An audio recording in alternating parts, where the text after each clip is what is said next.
Are you about to have ACDF surgery and wondering what the future could look like for you? I'm Amy Giaquinto. This is my ACDF journey from neck brace to black belt at 16 and a half months. Enjoy!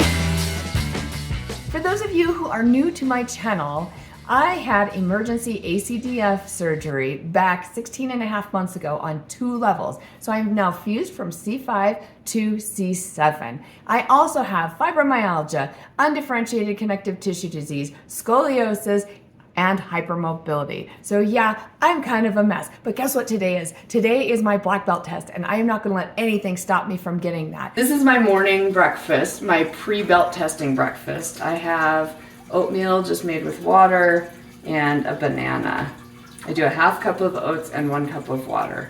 And I will have some additional protein a little bit later, but for now, this is what my stomach can tolerate in the mornings.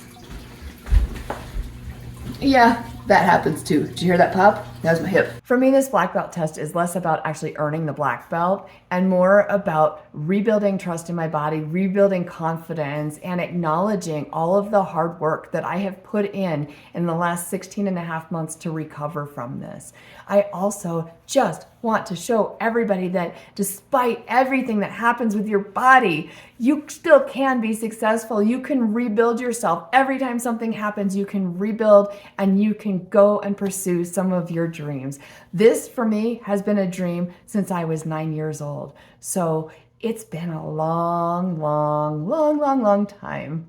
I'm also gonna take my 500 milligram tablet of Tylenol, 1 every 6 hours. And in case things go south, I also have a bag full of medicine. I have Pepto-Bismol, I have Simethicone, which is Gas X, I have Tylenol, I have ibuprofen for other people because I can't take it. I have my prescription medications. Let's see, I have my asthma inhaler. Oh my God, yes. I am notorious for forgetting this whenever I go anywhere. I have super glue in case I develop a blister that needs immediate attention. It is so much easier just to super glue it down than it is to deal with tape on your toe that keeps coming off and rolling up when you're trying to kick. I have Sudafed, you know, because sometimes I get those allergy headaches in the afternoons, and so I don't want to deal with that. I have menthol in case my head starts hurting, and I have a lidocaine pain patch in there. So this is what it is like to be my age and to go to a black belt test. In a few minutes, I will be leaving to go to my black belt test, and I have to confess that I am scared out of my brains. And not just for the normal reasons of being scared, but I really don't want to fail. I am so afraid that my body is going to let me down yet again that I'm trying to get out of that headspace any way I can. I don't want to hurt my neck. I don't want to hurt my lower back. I don't want to hurt anything on my body. I want this to be a really successful day, and I am trying really hard to focus on that in my mind, but also I know deep down that I need to have a plan B in case something goes sideways. So my goal for today is to get out there on the mats and do a really good test, do the best I can possibly do,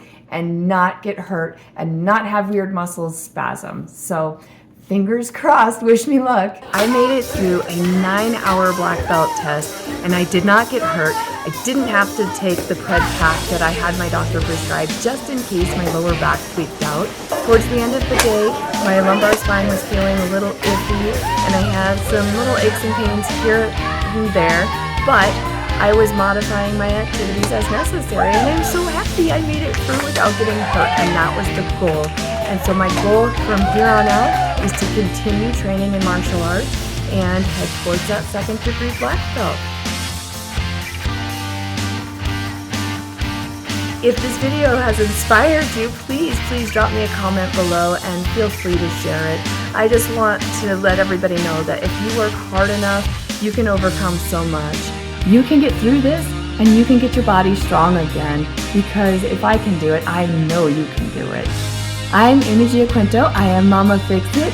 If you like my video, please like, subscribe, share. If I've inspired you in any way, I would love to help as many people as possible.